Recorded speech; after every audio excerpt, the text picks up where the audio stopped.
You're live on Newzroom Africa. We're coming to you live from the Tafelberg Stadium in Kimberley. This is, of course, where today the ANC's events throughout the week will culminate in a message from some of their tripartite partners and, of course, the president of the governing party. It's 108 years that they're having to look back on, and 25 years of governance.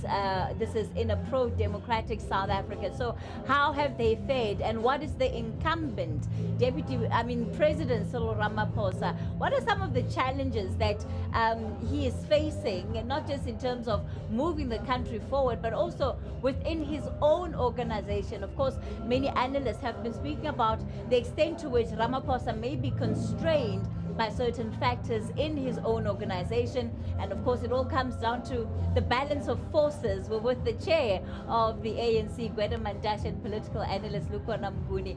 Mr. Mantashe, before we went to that ad break, you were still telling us that the perception that Cyril Ramaphosa is not decisive, that he's not his own man, is in fact just a perception and not a reality. You see, when Cyril Ramaphosa was elected president, the biggest demand on him was to say, fire Zuma on the spot. That was the biggest demand. And he resisted that and allowed a process to culminate in the former president of the ANC resigning himself. The result was the same. There was a similar impasse in the Northwest where there was a demand that fire this premier. There were demonstrations. President Cyril Ramaphosa put a process in motion that culminated in that premier retiring, moving aside. I can give you a long list of these things. He goes to SARS, he does that, he follows the process, but the outcome is there to see. He goes to the NPA, he does that.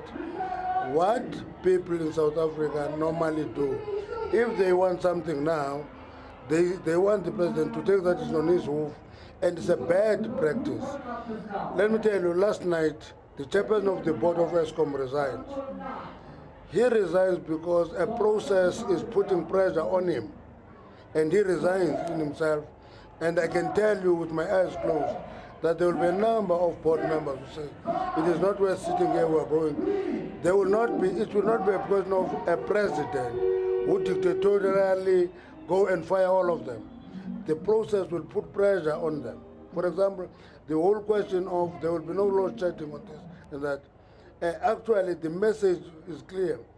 Technically, you actually misled the president. That's what the deputy president says. But technically, there is an element of truth in that technically, because the president runs no power station. It is a technical team in ESCOM that runs power station. When that heat rises, many of them jump the ship because the process is so thorough that they can't escape it. And that's good leadership. What is that process then? What is the process that you're talking about that led to a Jabu Mabuza, as you're saying, feeling the heat, and may also lead to others following suit, that perhaps we as the public are not privy to, that we don't get to see? Simple one, that is in your eyes.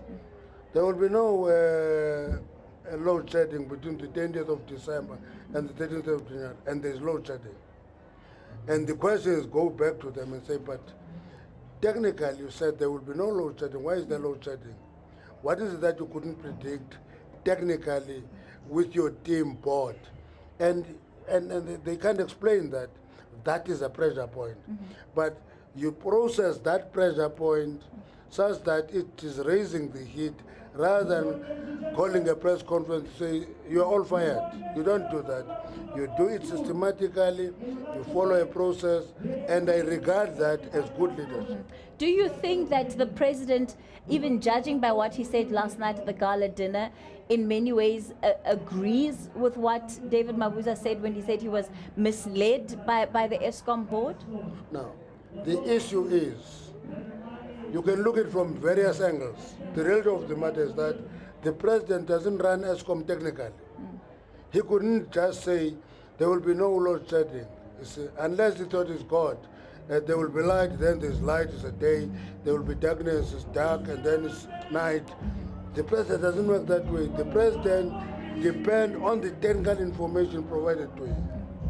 Now, if you give him a technical information, that makes him make wrong pronouncements, whether it is intentional or not, he is committing a mistake on the basis of technical information given to him. Are there elements of sabotage that are taking place, not just as far as it relates to ESCOM, but in the way that issues that President Ramaphosa has to deal with are concerned? Do you think that some decisions, the way that they are taken, so one official of the ANC was in fact raising questions about whether last night was a good time for the announcement of Jabu Mabuza's resignation, and whether it wasn't overshadowing the event of January 8th. If the president didn't make that pronouncement of Jabu Mabuza yesterday, everybody will be reading it on social media now. Okay, everybody will just read it in the social media. And people will ask you, why is this government not making this announcement when it is such a major development? And the president made that pronouncement. One thing you must know about leadership, there's something called call of judgment. Call of judgment. That issue, you can measure it whatever way, it's never the same. It is a call of judgment on a leader at that point in time and take a decision alone there, following your inner clock. And that is a chance that faces every leader, anywhere. You follow call judgment that it is an opportunity to make this announcement, because if I don't, they will read it in social media and to make the announcement. Sure. The DSG earlier was speaking to us about unity and the extent to which it has been difficult to attain, but that the ANC is working towards forging unity, especially when one looks at the different factions or slates, as they're called, that went into Nasrec, and the extent to which some people were really committed to seeing what they wanted as conference outcomes. Where do you think you are as an organization with that? So when you talk of unity in an organization, you always put a rider to it. Unity in action. Because we're not a bucket of water. If you pour it in a slope, it goes one way. It's an organization of human beings who will have different views, and diversity of ideas is not division. It's a diversity of ideas which translate into discussions and we take resolution. As long as the organization is capable of disagreeing, discuss issues, take resolutions, that organization is on the road to unity. That's where people will say, because others think that we're in America here, there is an ANC program and a president program. It doesn't work here. The president is the president of the ANC. We discuss issues in the ANC, and he must execute. He goes to cabinet, refine those things, and so when you say he is manipulated by Luthuli House, you don't understand how political party work is actually being rolled out. You think that it's in America, Donald Trump can say, bomb Iran, and Iran will be bombed. It doesn't work that way here. You go to the organization and say that these challenges, we debate that. We debate until we're blue in the face. Mr. Mantashe, as we're sitting here, we're watching, of course, the stadium. You can see for yourself some of the empty seats that are still here. What does it take? What do you think it's going to take to return the ANC or get the ANC to a place where even the masses of the Northern Cape will come out fully in their numbers to give support on a day like today? Northern Cape is the biggest province geographically, is the smallest province demographically. Now, if you want Northern Cape to fill Ellis Park, you are out of your head, actually. Because we're in the Northern Cape. I worked in Namaqualand this week. Namaqualand. To go to Port Nolot, I drive 7.5 hours. Now, those are people who are suspected to be here. From Port Nolot to Kimberley, 8.5 hours. And if you have that experience, actually if you drive in the Northern Cape, the closest town to the next one is 100 kilometers. They're just far apart. I moved from Port Nolot to Calvinia, 2 hours, 3.5 hours. And They're here, Sure. and I'm happy that they're in the numbers that I see. And I hope these are Northern Cape people. If it's Northern Cape people, the turnout is good. But if it's other provinces, the turnout is bad. All right. Mr. Mantashe, I have to let you go because you are expected on stage as the program is expected to get underway soon. That's the chair of the ANC. Thank you so much for your time this morning. So we'll continue our coverage then. Lukhona Mnguni, of course, has been listening to this conversation. Lukhona, the one thing we've been talking about a lot this week has been around the perceptions around the president, the extent to which he is seen to be decisive, to be having the authority to make those decisions. Does what Gwede Mantashe say allay some of those concerns that analysts like yourself have been sharing with us?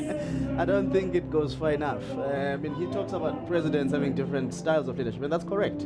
But it's in actual fact in those styles where some people may not resonate with the leadership style of a particular leader, and that happens. So I do appreciate that, you know, after the period we have had as South Africa, you need a much more circumspect president, a president who applies himself, who takes decisions that he can believe that there's been some unanimity around those decisions. But what we are seeing now, I mean, if you check the low-hanging fruit processes that he spoke about, firing of former President Jacob Zuma, firing of former Northwest Premier Suprama Umapilo, but doesn't talk quite openly as to, you asked him, what is the process that has been applied at ESCOM? He can't define what that process has been. In fact, there have been instances where the president has come out to the public. You'll remember when he gave us that package to stimulate the economy. He said this is a stimulus package. And everybody was saying, but this is an inadequate stimulus package. You can't say 30 billion rands, which is not new money into the economy being borrowed from somewhere, but a reconfiguration of the existing budget is a stimulus package. So I think he's overplaying the idea that President Ramaphosa follows processes, because we are not able to track those processes properly and say, in those processes, what are the outcomes? There are big decisions that have been expected of the president, especially insofar as it relates to the economy.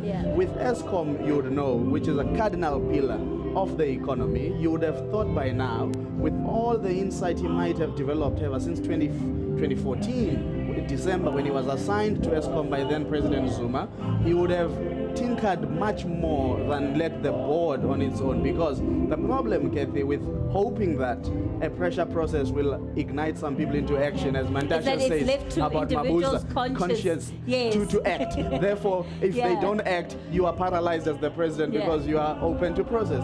That's not how leadership works. And I think that's exactly what South Africans are saying, that there's a sense where the president is not decisive enough. And I'm starting to believe that it's not because of factionalism per se that he is not able to act. There have always been factions in the ANC, even under President Mandela, but he was still decisive. I think earlier I was saying to somebody, even President Mbeki in his time could fire a sitting deputy president a few weeks before the National General Council of the ANC. That's being decisive. I think here we've got a personality problem that is in the president, where either he's not too sure what exactly he wants to achieve with the power he has on his hands, or he's just a person who's quite indecisive generally and gets overwhelmed by big decision making. And I think that's where, and that is a far bigger problem than the problem of factions, because it then says even if factionalism were not there, we may still have not been seeing a strong president in President Ramaphosa.